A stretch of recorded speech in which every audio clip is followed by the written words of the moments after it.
Welcome back to Anigo, where we deliver anime recaps on the go, giving you the best of your favorite series in under 30 minutes. Today we're diving into the story of a peculiar little girl in this peculiar little world that takes place in old China. That's right, we get to know the story of Maomao, a plain-looking adopted daughter of an apothecary who lives on the outskirts of the city.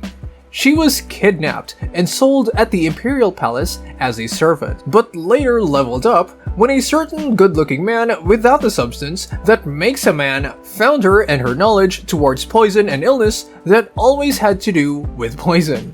This is gonna be a wholesome journey of Maomao, so stick with us as we talk about the Apothecary Diaries. The anime starts with Maomao, a clever apothecary's daughter who gets kidnapped and sold into the imperial palace. She starts as a laundry maid but quickly dives into the palace drama when two concubines, Lihua and Gyokyo, clash over their side kids. Rumors of a curse fly around. Maomao spots the real issue: lead poisoning from face powder. She tips off Gyokyo anonymously, saving her daughter, but Liuwa's son tragically dies. Jinshi, a suave eunuch, figures out Maomao's behind the anonymous tip. Impressed, he introduces her to Gyokoyo, who makes Maomao her lady-in-waiting. From a kidnapped maid to a palace insider, Maomao's talent shines in the intense rear palace world.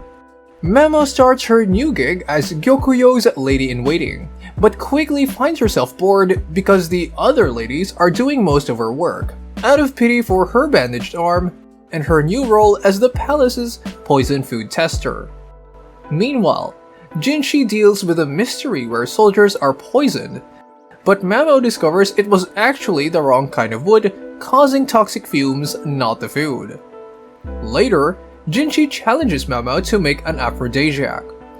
Using the court doctor's stash, she creates a super potent cocoa-based tonic. Gyokoyo is visibly shaken at the thought of using it for the emperor. In this episode of the Apothecary Diaries, rumors are flying about a ghostly woman attacking people in the outer palace. Jinshi's attendant Gaoshun shows Maomao a mid-tier concubine named Fuyo, who's been spotted dancing on the eastern wall in the moonlight. Fuyo was initially brought to the palace to catch the emperor's eye, but after failing to impress him, she was passed off to a general. This caused her to go mad, leading to her nightly moonlit dances. Maomao shares a story similar to Gyokoyo and Jinshi's about a courtesan she knew who sleepwalked after a failed deal with a wealthy client. She later reveals the twist. The courtesan faked mental illness to drive down her price and marry the man she actually wanted. Maomao suggests that Fuyo did the same, pretending to be crazy so she'd be given to the general, the man she secretly loved from her hometown. It's all part of a clever plan to end up with the one she truly wanted, showing once again how crafty palace life can get. The emperor calls in Maomao to take care of Lady Liuwa, but Liuwa's stubborn ladies-in-waiting keep blocking her. Jinshi steps in with his charm to clear the way so Maomao can treat Liuwa. She discovers Liuwa's been poisoned by banned beauty powder used by her head lady-in-waiting, which had caused her son's death. Maomao punishes the head lady-in-waiting with a slap and dumps the poisonous powder on her. After a short detention, the lady-in-waiting returns, promising not to mess up again. The eunuch that retrieves the banned powder is also whipped. To speed up Liuwa's recovery, Maomao gets Jinshi to build a sauna and includes steam baths in the treatment, which works wonders in 2 months. Maomao teaches Liuwa a trick to regain the emperor's favor, hinting that Liuwa's got what it takes. The plan succeeds, and the emperor visits Gyokoyo less, giving her a break. Maomao's once again proved she's a palace powerhouse. Maomao and Gwen are chilling with grilled matsutake mushrooms when a patient shows up, claiming a curse. But Maomao just finds a rash and fixes it. Jinshi is curious about some substances and calls Maomao to ask for her opinion. With the garden party coming up, Maomao, as Gyokoyo's lady-in-waiting, has to attend. While prepping, she reveals her freckles are actually makeup from her brothel days, surprising Jinshi, who's so taken with her that he gives her a hairpin. Gyokyo, feeling possessive, marks Maomao with a necklace. As the party starts, tensions rise with a dark vibe hanging in the air, hinting at more palace drama to come. The garden party is in full swing, and Maomao finds herself caught in the middle of concubines, ladies-in-waiting, petty rivalries. One of Liuwa's ladies even badmouths Maomao without realizing she's right there. Despite the drama, Maomao receives 2 more hairpins, one from Lady Liuwa herself. Amid the party's gossip, Maomao learns about the awkward tension between virtuous consort Duo and pure consort Li Shu, where the much younger Duo is technically Li Shu's mother-in-law. The tension escalates when Maomao discovers that Gyokuyo soup has been poisoned, which also takes down a minister. Jinshu rushes Maomao to the infirmary after she ingests some of the poison. Suspecting foul play, Maomao asks Jinshi to bring Li Shu and her poison tester. She quickly deduces that Li Shu is allergic to mackerel, and the vinegar in her dish may have been accidentally swapped with Gyokuyo's, causing the poisoning. While Maomao suspects of Li Shu's head lady-in-waiting might be involved, she chooses not to make a big deal out of it, instead giving Li Shu a list of foods she should avoid. Jinshi catches on and wonders if Li Shu was the real target of the poisoning all along. Maomao, still recovering from the garden party's poisoning, gets bored and decides to use the parlor. She dusts off a poisoned soup bowl, finding fingerprints that suggest an outsider was involved. It turns out Li Shu is being bullied by her ladies-in-waiting, and the poison was meant to stir trouble. Luckily, Liuwa's taster swapped bowls with Gyokuyo, saving Liuwa from harm. Later, Maomao learns that hairpins are like favorite tickets, which helps her convince Lihaku to take her outside the palace. She visits her dad, who thinks her palace life might be fate's twist. Maomao gets dragged to a brothel, where she finds a courtesan and a customer poisoned. After saving them, she figures out it was tobacco poisoning from a failed double suicide. The customer, a deceitful wealthy merchant's son, emotionally abused women, including the courtesan's close friend. The courtesan planned revenge with a toxic drink. Maomao's quick action saved the brothel's reputation, leading to a thank you with hush money and snacks. After relaxing with Meimei, she returns to the rear palace, where Jinshi and Lady Gyokuyo greet her with some funny misunderstandings involving Lihaku. Jinshi is still moping after Maomao's return, but perks up when Gyokuyo fills him in. Things get wild when a eunuch bursts in with news that Konen, a high-ranking official, has died from excessive drinking at a party. Maomao finds out Konen's sweet tooth led to his death by excessive salt in his drink. Likely a nasty prank, or worse. She drops hints about the culprit, but doesn't name names. Jinshi gets some revenge by teasing Maomao about banning underage drinking, which freaks out the liquor-loving apothecary. Later, Gwen asks Maomao to autopsy a drowned servant woman, but she refuses due to apothecary rules. She suspects foul play because the woman's bloody fingers and wooden shoes make suicide seem unlikely. The case shifts from suicide to murder, linked to a poisoned minister at the garden party. Maomao reflects on her own potential poison of choice, which unnerves Jinshi, especially when she asks him to use poison if he ever has to execute her. Meanwhile, Jinshi learns about Fengming's burns, which are linked to a past curse. The palace intrigue thickens as Maomao digs deeper into these deadly mysteries. Rumors are flying in the rear palace about a drowned servant from Garnet Pavilion, accused of poisoning concubine Li Shu, and whispering that concubine Duo might lose her status to a younger rival. Maomao learns about Duo's past, including her link to the former emperor and her late son. At a tea party with concubines Gyokuyo and Li Shu, Maomao notices Li Shu's subtle bullying and allergy to honey. Jinshi set up the tea party, leading Maomao to investigate Aduo's situation. She connects the incidents to Feng Ming's potential coded messages. After a prank involving honey from Jinshi, Maomao pieces together clues about Li Shu's allergies and the servant's death. She digs deeper, using Jinshi's authority to push forward despite resistance, and discovers old recordings linking Aduo's deceased son to Maomao's expelled father. Maomao digs into the past, uncovering that Aduo lost her ability to have children after her first son due to a mix-up involving a doctor. Feng Ming accidentally poisoned Aduo's child with honey, which was covered up.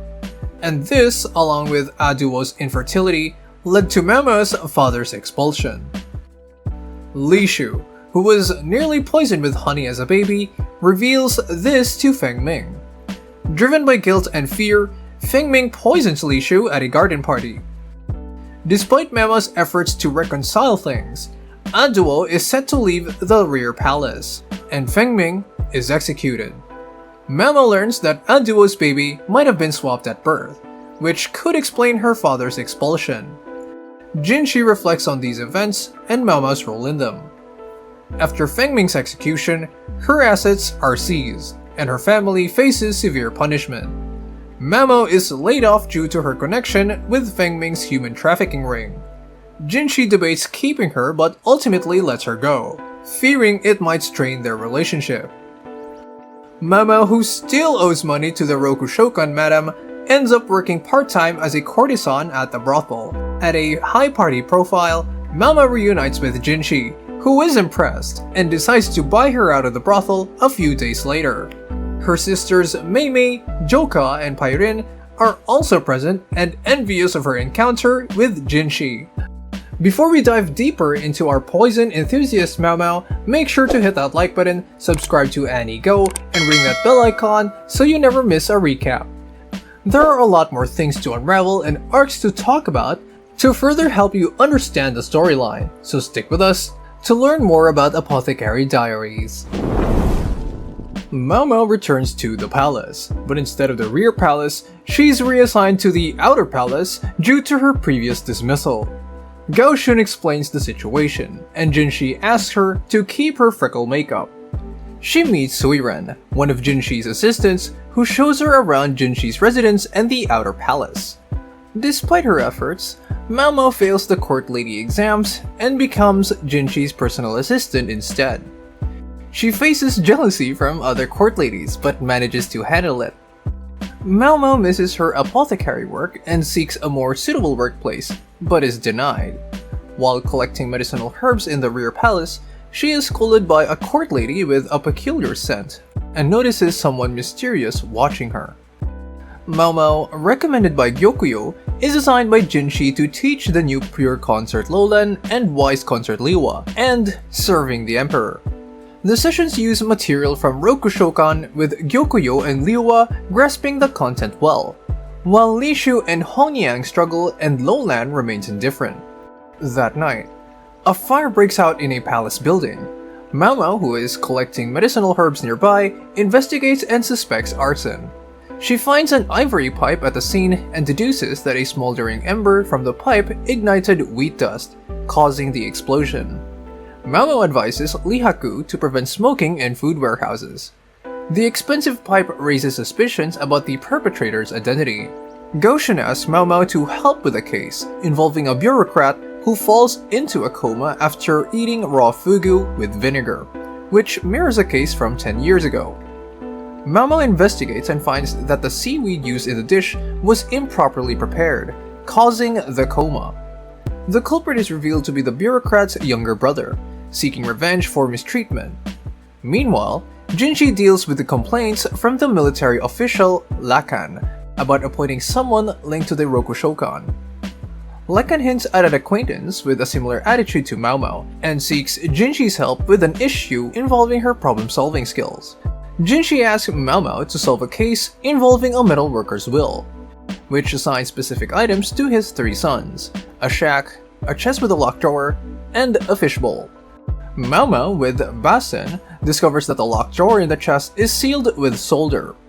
Using sunlight concentrated through the fishbowl, she melts the solder, revealing a key and a bluish crystal inside. She helps the siblings reconcile and suggests that crystal might be linked to their father's death from soldier-related issues. Maomao advises the youngest son to consult her father, a doctor, for further examination. Later, Jinshi asks Maomao if she can do makeup for him. Jinshi asks Maomao for help in disguising himself and blending in during a secret stroll through town. She uses various tricks to alter his appearance, scent, and voice to make him less recognizable. During their walk, with Basin discreetly observing, Jinshi, now posing as Jinka, chats with Maomao about her adoptive father, Luomen. She reveals that Luomen, a eunuch due to the former Empress Dowager, studied abroad, hinting at his privileged background. Jinshi also asks about the Rokushokan and how a courtesan's value declines. Maomao explains that a courtesan's worth drops significantly if they lose their purity or become pregnant, which surprises Jinshi. Maomao declines to join Jinshi on his undercover stroll due to her fancy attire and takes a few days off instead. At home, she has a nightmare that reveals a memory from her infancy. Her adoptive father Luomen sends her to the Rokushokan, where she learns her mother, suffering from syphilis, is being treated with Luomen's medicine. The brothel faced shame over this, and Luomen's intervention was crucial. Meanwhile, Suiren and the palace hints at the purification rituals Jinshi undergoes, and Maomao learns that Lakan is interested in her, adding tension. Later, Suire catches Maomao in the inner palace, claiming she's gathering plants for a resurrection medicine, which intrigues Maomao. Gaoshin updates Jinshi about the day's activities while Maomao investigates a theft of ceremonial tools linked to recent incidents. She discovers the former warehouse manager, Master Conan, died from salt poisoning, and suspects a court lady with a medicinal smell might be involved. Maomao follows her father's advice, gathers more info, and shares her findings with Jinshi in exchange for an ox bezoar. She connects the food poisoning and stolen tools to Jinshi's purification ceremonies and rushes to the altar of the sapphire sky. Despite being attacked by guards, Maomao is saved by Lakan and upon entering, prevents a heavy ornament from crushing Jinshi. Injured and unconscious, she finds herself in Jinshi's arms as he carries her to his home, leaving Lakan and others shocked. Maomao wakes up in Jinshi's bedroom, and Suiren tends to her. She later meets with Jinshi, Gaoshin, and Basin to explain the assassination attempt, linking it to Master Conan's death, the warehouse fire, and the theft of ceremonial tools. She discovers that a stolen tool made with lead melted and contributed to the failed assassination. Suiren's death from poison, which Maomao links to the thorn apple and pufferfish toxin, leads her to uncover a switch of corpses in Suiren's coffin. Intrigued by Suiren's cunning, Maomao seeks to learn her resurrection medicine recipe. Jinshi reveals his struggles and concerns about conflicts with Maomao's biological father, Lakan. Gyokuyo stopped the lunar cycle, hinting at pregnancy, and Maomao returns to the rear palace to help, facing new challenges with the new quirky concubine, Lolan. Meanwhile, news spread about a Rokushokan princess being bought out. Maomao takes charge of cleaning up the rear palace pharmacy to prevent sabotage after a doctor gets punished for mismanagement. Gwen, whose family used to supply paper to the palace, is struggling due to a ban on cutting trees that led to poor quality paper. Maomao helps him improve it by fixing issues with a water trough used in the paper-making process. Lihaku seeks Maomao's advice on buying out Pyrin, a courtesan who was Maomao's wet nurse. Despite Jinshi offering double the price, Lihaku prefers to win her over traditionally. Meanwhile, Pyrin hints in a letter that she's waiting for her Prince Charming and suggests that Lakan might be interested, which riles up Maomao. Maomao is busy helping pregnant Gyokuyo and her daughter, Princess Xiaoling, while Lakan pressures Jinshi to produce blue roses for the spring party. Maomao takes on the challenge, using Lady Liuhua's sauna as a makeshift greenhouse and working tirelessly with Xiaoling's help to grow 100 rose bushes. Her hard work pays off, and she manages to present the roses on time, giving Jinshi a chance to stand firm against his rivals, including the new one, Shisho. Maomao also reveals to Jinshi that the secret to the roses' vibrant colors is dyeing the water they absorb. She had already shared this with the Emperor to avoid disputes.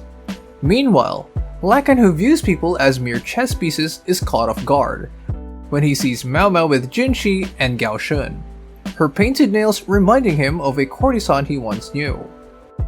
Lakan ends up in a high-stakes game of Chinese chess with Maomao, who challenges him to a match, with the prize being either living at his palace or buying out a courtesan from the Rokushokan. Adding a twist, they include a poison drink where the loser must drink it. Maomao loses twice but finally wins on the third try, which Jinshi suspects Lakan threw on purpose. Lakan collapses after drinking, only to find out it wasn't poison, but simply his aversion to alcohol. He wakes up at the Rokushokan, taken care of by Mei and left with a dried blue rose from Maomao. Lakan's backstory reveals his troubled past. His father thought him useless, leading him to run away and eventually learn chess and Go from his perceptive uncle. He rose through the ranks using his strategic skills, faced off with Feng Xian in a game of Go, and lost, recognizing her humanity. After years abroad, he returned to find Feng Xian and had bought out and left in disgrace, with her last letter and severed finger hinting at her fate. Lakan is still hung up on Maomao and wants revenge on Jinshi. He chooses Mei from the Rokushokan, but is distracted by an old lullaby at the withered blue rose Maomao left. He ends up picking up Feng Xian, offering any price to get her. Meanwhile, Maomao tells Jinshi that she helped Lakan out of gratitude because Feng Xian chose to keep her baby instead of aborting it. She suspects Lakan was manipulated by the timing of Feng Xian's letters and the severed finger she sent him. Maomao warns Jinshi not to make an enemy out of Lakan, who's a formidable opponent. Jinshi later sees Maomao almost fall off the palace wall while trying on a dress from Mei. Maomao reveals her mother is the courtesan Lakan bought out, though she has no clear memories of her. Jinshi helps her down, leading to a tender moment between them. A few days later, Jinshi brings Maomao another case, keeping their dynamic alive. The story of Apothecary Diaries mixes chill slice-of-life vibes with intense action and adventure. The arcs can be super short, just a few chapters, or stretch over several volumes, keeping you on your toes. It's mainly a mystery, but the arcs aren't always obvious. You might get a string of seemingly random mysteries that only connect in a big way at the end, and some are just standalone quirks. Even though it's episodic, the story weaves in threads that build up over time, so the status quo changes slowly. You might not even notice until you look back and see how much has shifted, but we would still be going over them. In this first arc, Maomao, a clever apothecary's daughter, is sold to the imperial palace as a laundry maid. When two concubines' kids fall ill and rumors of a curse spread, Maomao anonymously warns them that leaden face powder is the culprit. Gyokuyo listens and saves her daughter, but Liuwa's son dies. Jinshi is a suave eunuch, discovers Maomao's role and introduces her to Gyokuyo, who promotes her to a lady-in-waiting. Maomao then solves a poisoning case among soldiers, discovering it was caused by toxic fumes from the wrong firewood, not the food. Later tasked with making an aphrodisiac, Maomao creates a super potent version that accidentally causes a stir among Gyokuyo's ladies. In this arc, the Emperor asks Maomao to help Lady Liuwa, but Liuwa's ladies-in-waiting block her. Jinshi steps in to smooth things over, letting Maomao treat Liuwa with a special diet to cleanse her of poison from banned beauty powder. Maomao punishes the careless lead lady-in-waiting, and gets a sauna built to speed up Liuwa's recovery. After Liuwa's full recovery, Maomao teaches her a trick to win back the Emperor's favor, giving Gyokuyo a well-deserved break from his visits.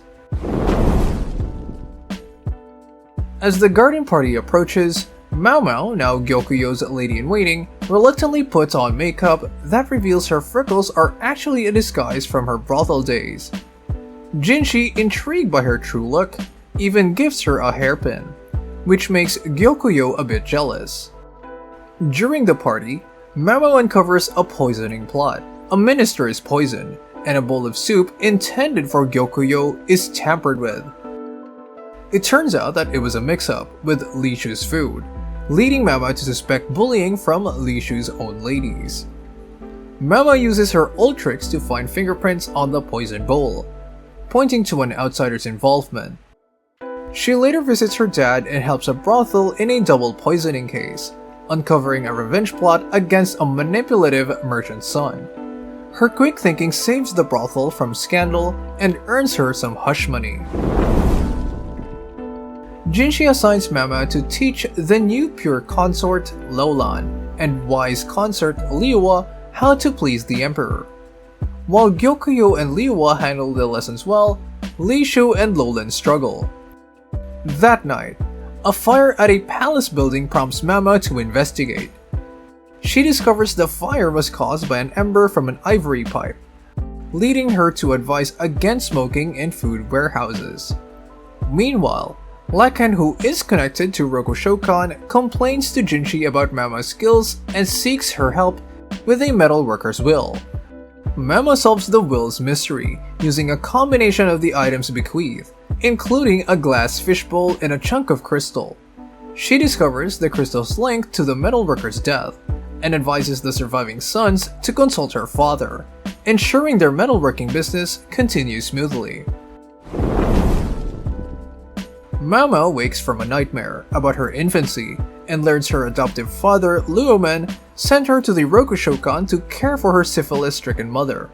Luomen's treatments are the only hope, but the brothel initially resisted his help.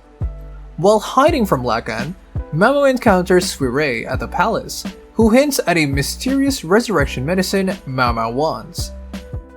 Meanwhile, Lakan's interest in Maomao causes tension with Jinshi. Maomao takes on the challenge of growing blue roses for Lakan's spring party. She uses Lady Liuwa's sauna as a makeshift greenhouse, working tirelessly to get the roses ready in time. Despite Xiaolan and Gyokuyo's concerns, Maomao pulls it off, impressing Jinshi and making Lakan eating his words. Jinshi reveals Maomao's tricks for the multicolored roses, dyed water, to the emperor, keeping things smooth with the officials. Meanwhile, Lakan, who sees people as pawns, is caught off guard by Maomao's painted nails and her growing influence. Maomao challenges Lakan to a high-stakes game of chess with a poisoned liquor twist. She wins, making Lakan get drunk and end up at the Rokushokan, where she leaves him a blue rose. Lakan's backstory reveals his regrets over Feng Xian from Rokushokan. Maomao's actions show gratitude for Feng Xian, keeping her pregnancy. Lakan, moved by the rose, chooses Feng Xian from the brothel. Maomao and Jinshi share a moment when he helps her after she nearly falls, and Jinshi later brings her a new case. Don't judge a book by its cover. Many characters, including Maomao herself, defy initial impressions. People aren't always what they seem, and it's worth looking beyond the surface to truly understand someone. Balancing personal and professional life. Maomao juggles her work in the palace with personal matters like her family and her past. It's a nod to how balancing different aspects of life is important, even when things get hectic. Standing up for yourself. Maomao often has to assert herself, whether she's facing off against Lakan or dealing with palace politics. It's a reminder that standing up for yourself and your values is essential, even in tough situations. That's a wrap with how the story of Maomao and her love of poisons that got her so high up in life. Who would have thought that this innocent-looking kid had some crazy lore behind her? But I guess it's normal happening in the Imperial Palace. If you enjoyed this recap, drop a like, hit that subscribe button, and let us know in the comments what anime you'd like for us to cover next. Don't forget to ring the bell so you're notified when our next video drops. Thanks for watching and see you next time on Anigo, anime recaps on the go.